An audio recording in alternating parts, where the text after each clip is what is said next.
Halo Sobat Fakta, ketemu lagi di channel Bukan Hoaksi. Buka mata, lebarkan telinga, kita akan menyajikan informasi terupdate seputar fakta.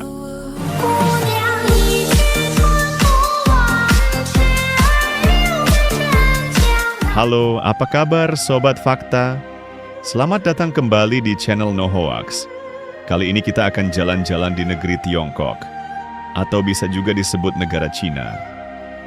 Negara dengan sejarah ribuan tahun, dan peradaban kuno yang masih hidup di zaman modern. Tapi di balik kemajuan teknologi dan gedung pencakar langitnya, tersimpan fakta-fakta sejarah mengejutkan, dan budaya yang mungkin akan membuatmu ternganga. Mulai dari makanan ekstrim yang terlihat aneh, sampai tradisi unik, hingga budaya 18+ yang masih eksis secara legal. Dan ini dia, fakta sejarah dan budaya aneh di Tiongkok modern yang jarang diketahui masyarakat umum. Tapi sebelum itu jangan lupa ya untuk tekan tombol subscribe dan nyalakan notifikasinya untuk mengetahui informasi lainnya. Tahukah kamu, meskipun Tiongkok terbentang seluas hampir seluruh benua Eropa, negara ini hanya memiliki satu zona waktu resmi, yaitu China Standard Time, yang artinya matahari bisa terbit jam 10 pagi di bagian barat Tiongkok. Tapi fakta ini bukan satu-satunya yang mengejutkan. Pada 28 Juli 1976, Tiongkok pernah diguncang oleh gempa Tangshan, salah satu gempa paling mematikan di abad ke-20. Dan yang lebih parahnya lagi, dari 240.000 nyawa melayang. Namun saat itu pemerintah Tiongkok memutuskan untuk tidak melaporkan tragedi ini secara terbuka, diduga karena alasan politik. Nah, nggak banyak orang tahu kan soal ini.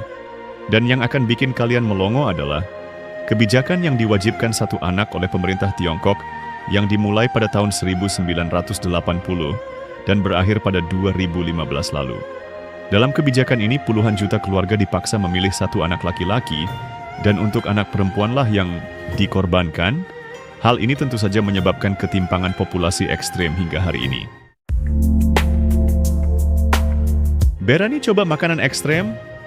Di Yulin, Guangxi, digelar festival daging anjing setiap bulan Juni. Ribuan dari anjing ini disembelih dan disajikan sebagai makanan di acara tradisi musim panas.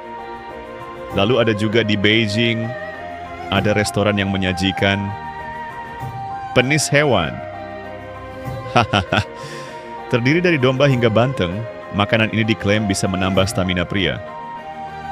Masih belum cukup? Di Dongyang, Zhejiang, ada hidangan bernama Tong Zidan, yaitu telur rebus, yang dimasak dengan urin anak laki-laki. Ya, kamu tidak salah dengar. Warga percaya air seni anak laki-laki itu berkhasiat bagi kesehatan. Maksudnya anak yang masih di bawah umur ya sobat. Lalu di pasar malamnya, kamu juga bisa temukan sate kalajengking, testis ayam, bahkan otak monyet mentah. Wow! Yang konon katanya disantap langsung dari tengkorak monyet hidup. Meskipun begitu, praktik ini sekarang makin dilarang karena alasan etis. Tapi bukan cuma makanannya saja yang ekstrim. Tradisi sosial mereka juga menyimpan sisi unik.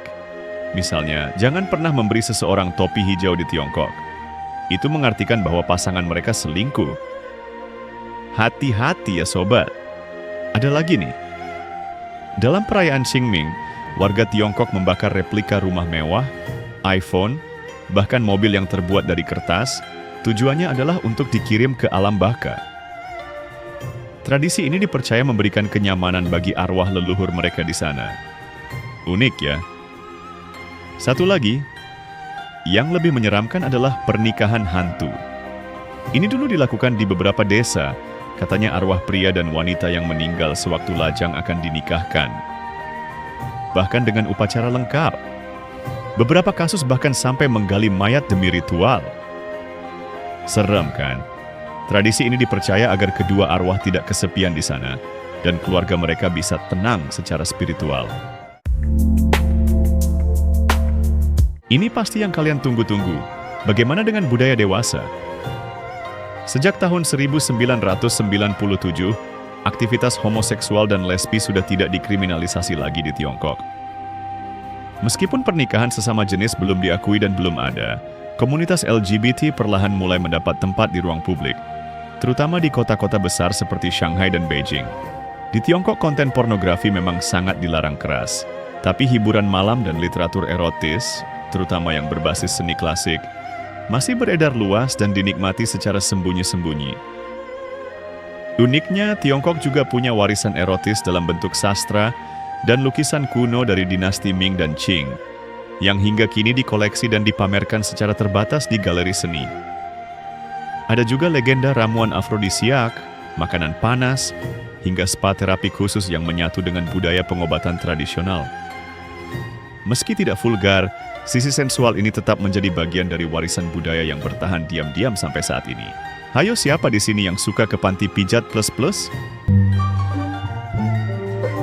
Nah, itu dia beberapa segmen yang kita bahas tadi. Dari sejarah kelam, makanan ekstrim, hingga tradisi mistis dan sisi gelap budaya dewasa. Tiongkok modern bukan hanya soal teknologi dan ekonomi. Ia adalah negeri penuh lapisan, antara masa lalu yang belum selesai dan masa depan yang terus dibentuk. Kalau kamu berkunjung ke sana, ingat ya, di balik lampu neon dan gedung megah, ada cerita-cerita yang tak banyak diketahui dan hanya bisa dimengerti. Itu pun jika kamu cukup berani untuk melihat lebih dekat. Sekali lagi Sobat No Hoax, jangan lupa untuk like, share, dan subscribe channel ini jika kamu suka konten fakta budaya dan sejarah seperti ini. Sampai jumpa di video berikutnya.